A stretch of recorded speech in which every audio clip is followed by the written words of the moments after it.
kurangi, hasilnya 0.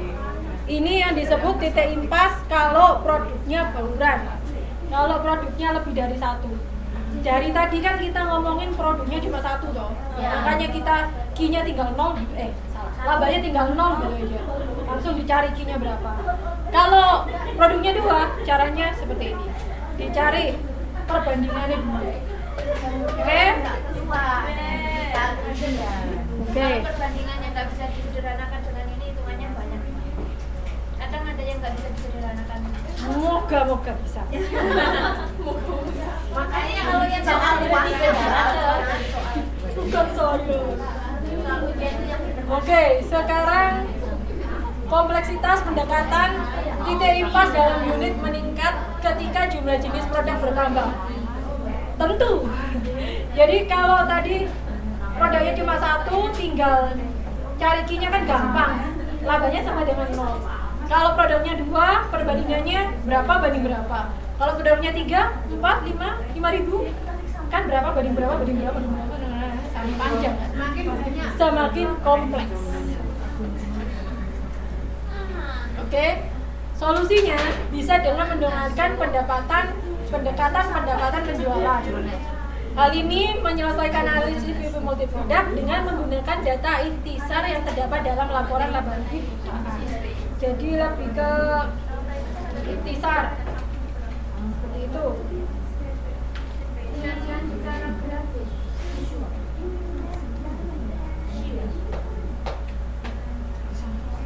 Ini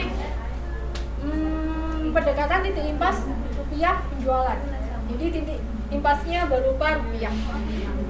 Ya seperti inilah. Ini rumusnya. Jadi tinggal dimasuk-masukin seperti sebelum-sebelumnya. Kalau biasanya diketahui total cost tetap berapa, rasio marginnya berapa, nanti ketemu dalam rupiah, bukan dalam Q.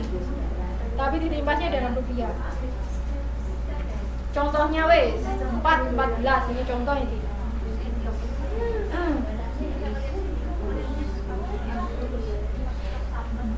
Jadi ada cost tetapnya diketahui 96250.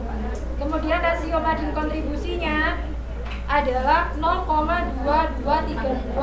Dari mana? 250 margin kontribusi dibagi penjualan.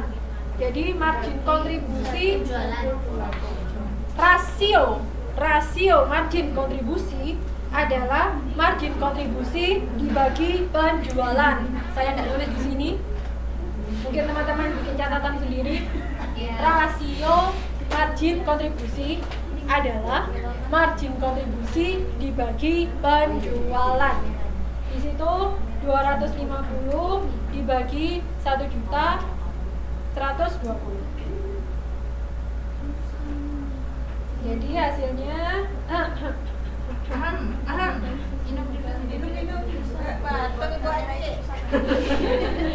hasilnya nanti ada di situ sama dengan 431 juta sekian. Oke. Udah ya.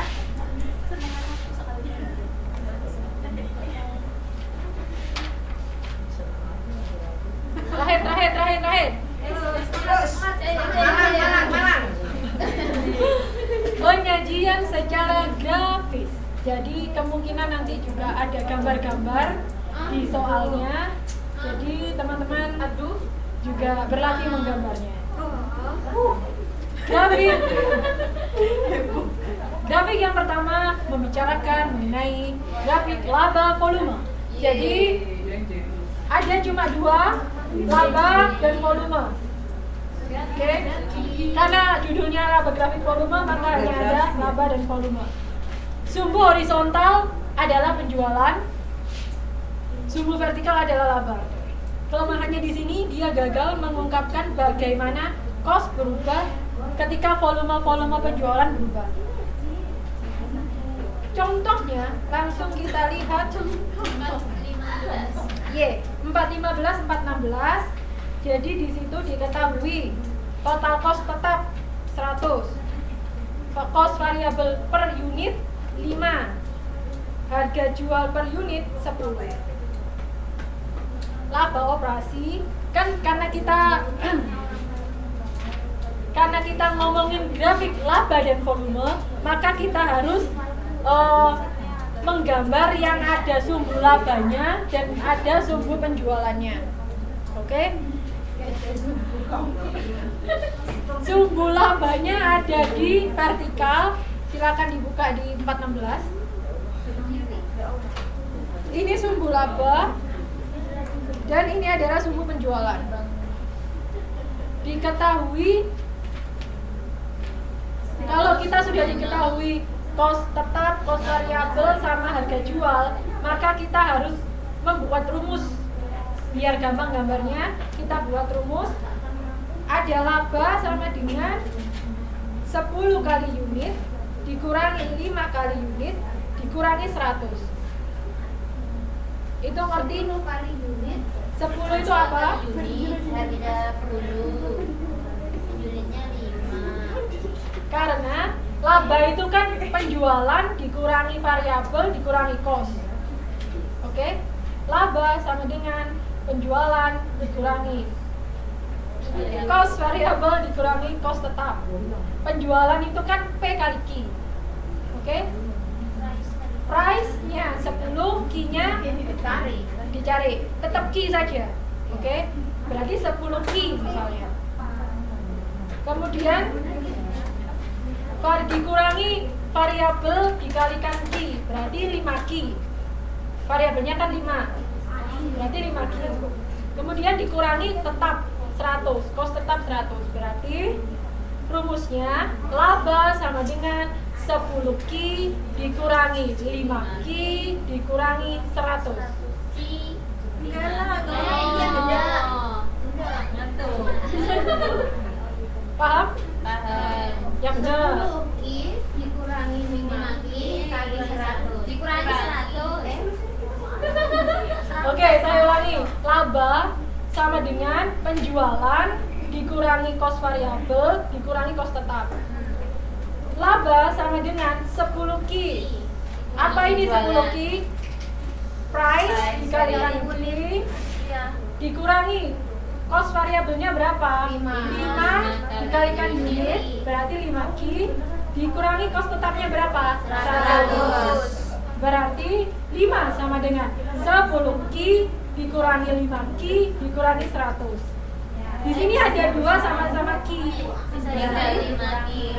10 Q dikurangi 5 Q sama dengan 5 Q. Oke, jadi rumusnya menjadi laba sama dengan 5 Q dikurangi 100. Oke.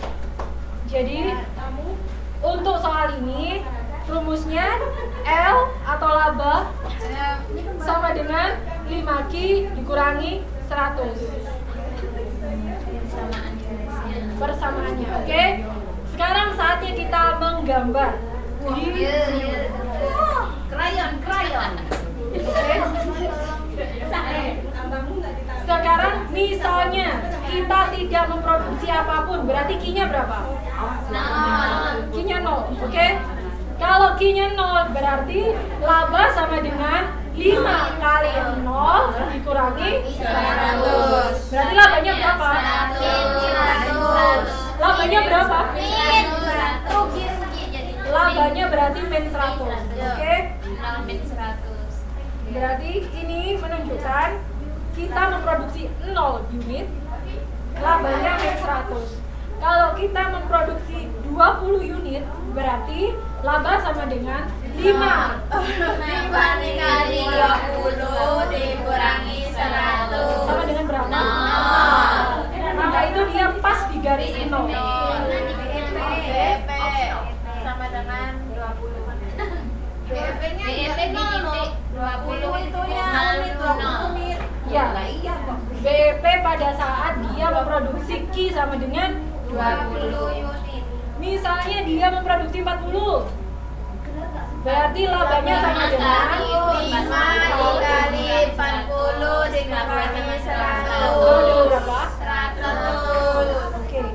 Misalnya dia memproduksi 60, 5 kali 60 100. 5